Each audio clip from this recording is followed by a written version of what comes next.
সালাম আলাইকুম, good morning guys. কি অবস্থা, কি খবর সবার? তো কালকে ডিডি থেকে এসে একটু শুইলাম, মোবাইল টোবাইল টিপতেছিলাম। তখন থেকে যে আমার বড় ভাই একটা কল দিছে, ও বলতেছে যে ও পেট্রোল টেট্রোল নিতে যাবে বদ্দারহাটের ওইখানে, আর কিছু কাজ আছে। আমি ভাবছিলাম যে কিছু কাজ আছে, কিন্তু পরবর্তীতে জানলাম যে কাজ নাই, ও পেট্রোল নিতেই গেছে। ও কল দেওয়ার পর আমি তাড়াতাড়ি করে উঠে ফ্রেশ ট্রেশ হয়ে বের হয়ে গেলাম মনোহার যাওয়ার জন্য। আমি ওর আগে ওখানে পৌঁছে গেছিলাম, ওদিকে আসে নাই। পরে ওরে কল দিলাম, কল দেওয়ার পর দেখি যে ও আসছে। পরে ওরে নিয়ে চলে গেলাম হচ্ছে যে বহদ্দারহাটের ওইখানে। আমি ভাবছি যে হয়তো ও এমনিতে পেট্রোল নেওয়ার জন্য আসছে। পরে দেখি যে পেট্রোল পাম্প টাম বন্ধ করে দিচ্ছে। পেট্রোল সবাই একদম পরিমাণ মতো দিচ্ছে না, 100 টাকার কি 200 টাকার দিচ্ছে ওইরকম। কিছু কিছু জায়গায় শুনলাম 100 টাকার দিচ্ছে। আমি যে জায়গা থেকে নিয়েছি ওইখানে দিচ্ছে হচ্ছে 200 টাকার। পরে দুইটা পেট্রোল পাম্প দেখি যে বন্ধ। তারপর একটা থেকে 200 টাকার তেল নিল। আমি আবার মদনাঘাট আসলাম ওর সহ। মদনাঘাট এসে আমি আবার আমার বাইক নিয়ে জিতুরে নিয়ে চলে গেলাম বহদ্দারহাটের ওইখানে। ওইখানে গিয়ে দেখেছি যে পেট্রোল পাম্প খোলা ছিল, ওইটা বন্ধ করে দিয়েছে। আবার বাস সিগন্যালের ওইখানে একটা খোলা আছে। আমি আর জিতু ওইখানে আসলাম, জিতুর এক কোনায় নামাই দিলাম। তারপর আমি লাইনে দাঁড়াইলাম, লাইনের দাঁড়ায় আমি 200 টাকার পেট্রোল নিলাম। পর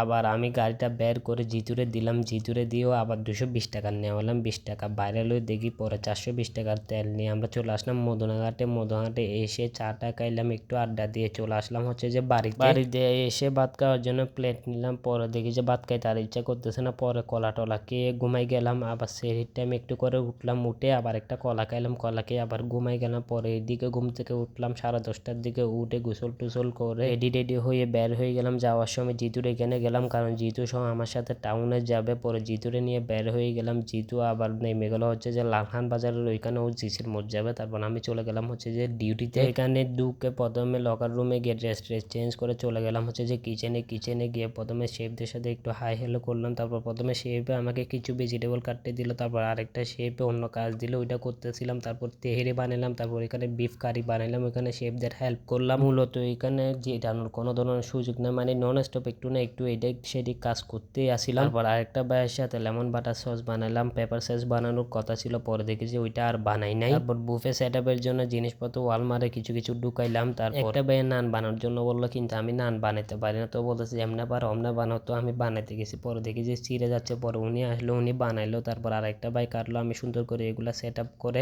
ব্লগে গিয়ে আমি বুফেতে তুলে দিলাম। বি ব্লগেরটা একটা বাইকে দিলাম। ইফতারের আগে আবার একটু নিচে নামলাম, নিচে থেকে আবার উপরে আসলাম ইফতারের একটু আগে। তারপর এখানে রিফিল টিফিল যা দেওয়া লাগে এগুলো দিচ্ছিলাম, ফ্রুট দিচ্ছিলাম, তারপর বিভিন্ন রকম সবজি, তারপর তেহেরি হালিম এগুলা রিফিল টিফিল দিলাম। ইফতার আজান যখন দিচ্ছিল তখন আমার পকেটে কিছু খাবার আমি রাখছিলাম, যখন আজান দিত তখন খাওয়ার জন্য, ওইটা আবার খাইলাম। তারপর তাড়াতাড়ি করে গিয়ে দাঁড়ায় একটু ইফতার করলাম। তারপর এখানে শরবত বানাইছিল অনেক মজা, মিন্টের, আর লাচ্ছি বানাইছিল, ওইগুলা খাইলাম। তারপর ইফতার করলাম, ইফতার করে আবার রিফিলে চলে আসলাম। এরপর ফ্রুট কাট করলাম। এর মাঝে আবার আমার বোনে কল দিছে যে ওদের ছুটি হয়ে গেছে। তো আবার এরপর ফ্রুট কাট করে শেফরে বললাম যে চলে যাব। তো সে বলতেছে চলে যাইতে। তো আজকের ভিডিও এতটুকু, ইনশাআল্লাহ নেক্সট ভিডিওতে দেখা হবে। আল্লাহ হাফেজ।